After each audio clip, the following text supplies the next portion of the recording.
we're in a position to be as strong as we've ever been. This is probably the best field that she's ever raced in terms of competition. It's great, and to win this race, you have to be probably as fit as you've ever been.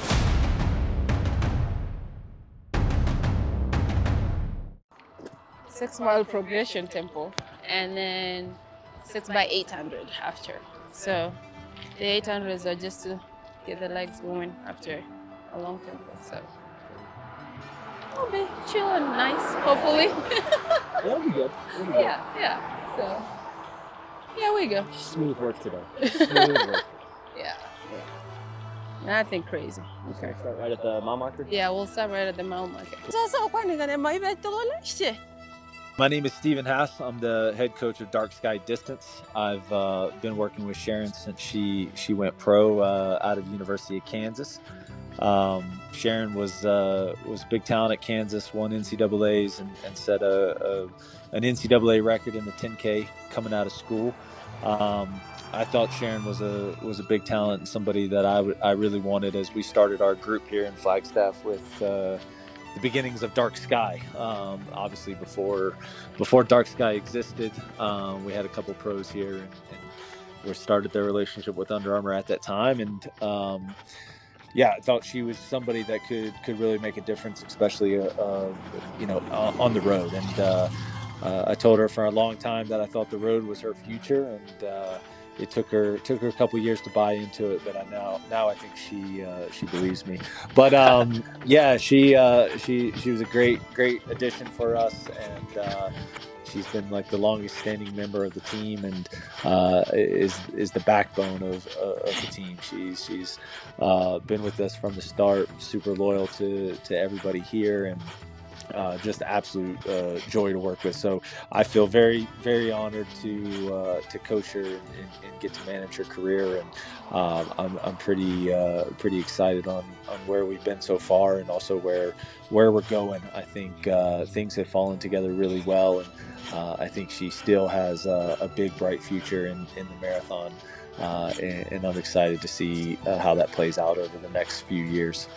Just as a person, somebody who's just like generally like as nice as she is, but also very honest and upfront, and we've just always had a good relationship, always communicated really well, which you have to be able to communicate of your desires as an athlete, your wishes in terms of training, your wishes in terms of racing, when things are going good and when things are not going good, just being honest with each other and open about things. And we've always just had a great relationship when it comes to that to that side of this partnership. So she's somebody that is just the best to work with, and has really just set a great example for everybody on the team, and honestly think that it's just like it's such a good thing for people on our team to be able to see how we work together, how the trust and belief in the system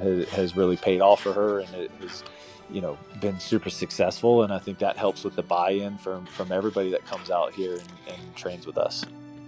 I think this is the best place in the world to train, and unfortunately we're in a situation where Under Armour's been really good to us and the team, and we've built a system here in Flagstaff. We have everything we need to base our athletes out of here and be successful at the highest level in the world. And that doesn't happen without a good bit of support, and so we're fortunate that UA is behind us in that. Yeah, so in this session that you actually see, our preparation at that point was to get ready for a fast half marathon. We had Copenhagen half marathon on the schedule, which obviously she went to and had a great run, 65 flat. Was a big PB, and I think a big step in the right direction. And for us, I think that's sort of the next phase of how she continues to grow as a marathoner. We've proven to do very well in unpaced races and New York and Boston, and I just think having the ability to go to a fast race, and I say fast, I mean, she's run 2:17 and is the course record holder at Boston, but to really try to go for a very fast time, it's going to take a different style of race. It's probably going to be a flat, fast course with pacers, and I think for the evolution of her training, that's something that we're experimenting with and practicing with now, and so that was the focus of this workout, was to get ready, in the build up for Copenhagen. And look, she handled that really well.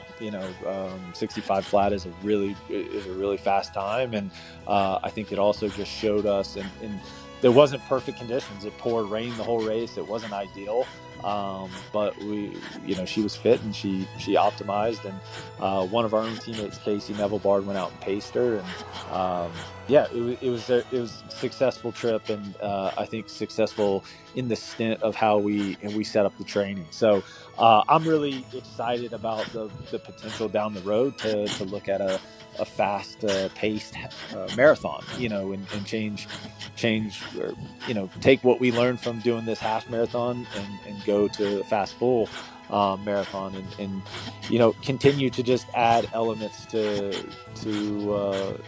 do some different things, and just try to be the best marathoner we can be.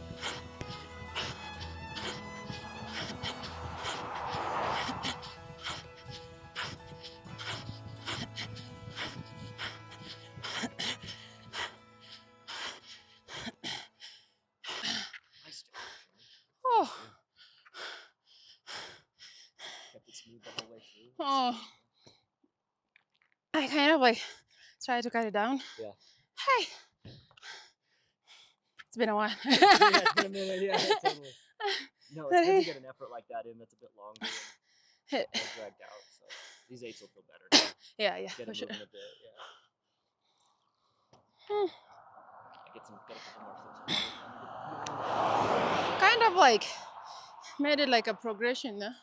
Kept it I wanted to feed up of you, and every time I get close to you, you pick it up. I'm like, oh, come on, Bernard. Good job. Well done. We're Good rolling job. now. We're staying. You did great. Yeah, you can do that, innit?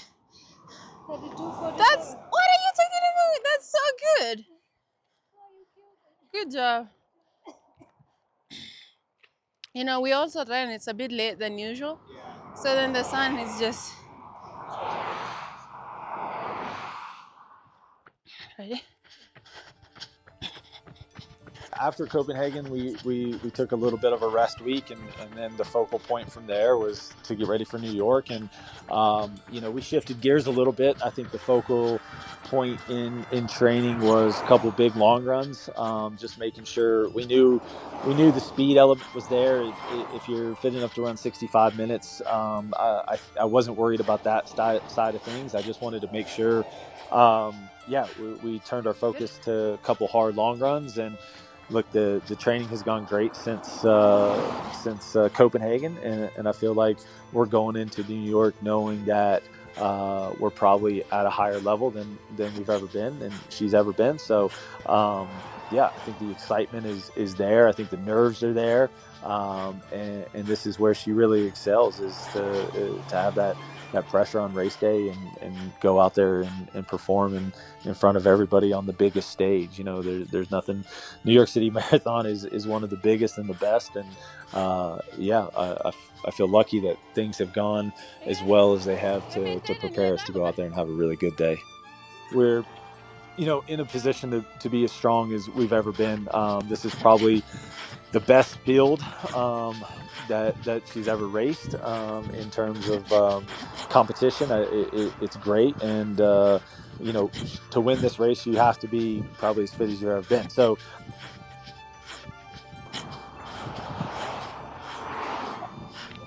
Yeah, look, she's a great racer. She just has great instincts. I don't know if you remember the year she won New York, but she got gapped a little bit, I think around like 16 miles, and was able to close that gap back up. She just felt like that surge was a little bit unnecessary at the time, and she just has that natural instinct in races to know, when it's a good time to surge, and when it's a good time to sit back, and she just very good natural instincts when it comes to racing. And look, I think that plays a big factor into these races where you don't have pacers. You're just out there racing the other women in the field, and she's always been great at that. I mean, that's something that take that back from coming in, seeing her race in college, and even the first couple races as a pro. It's one of the things I could always tell was, she's just very good at making decisions in a race.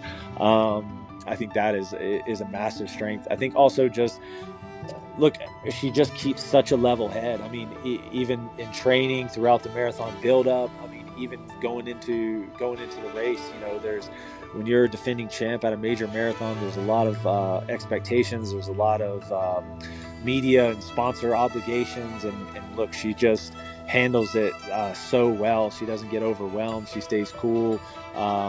She just has such a good attitude about everything that we're doing, and I think she enjoys it, and I think that's the biggest part of it. I think if this wasn't fun, or if it wasn't something that she really enjoyed, then it could be overwhelming, and it could be heavy on her. But I think she just genuinely enjoys it, and is grateful for where she's at in the sport right now.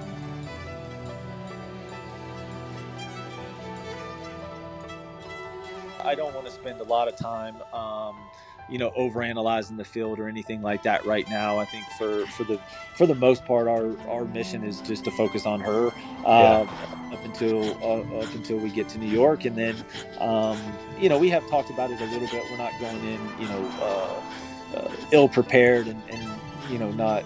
It's the same as Boston last year. We had to do something a little bit different. The whole plan and the discussion beforehand was, make some moves, throw some punches, do something, shake this up. We're in a position where we've had a really good build up.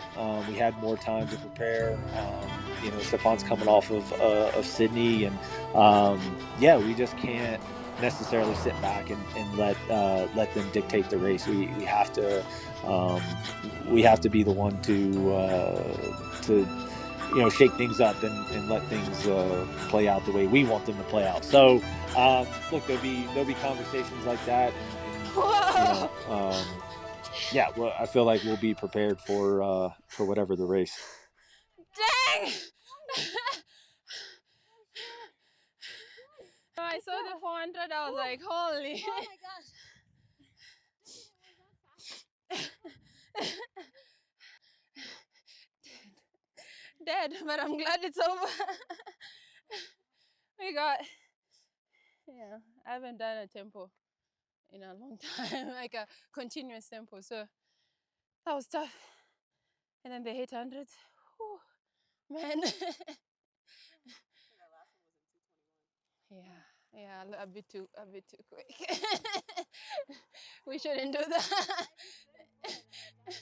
No, I saw the first 400, and now I'm only 670. We have, everything we need to base our athletes out of here and be successful at the highest level in the world, and that doesn't happen without, a good bit of support. And so, we're fortunate that UA is behind us in that.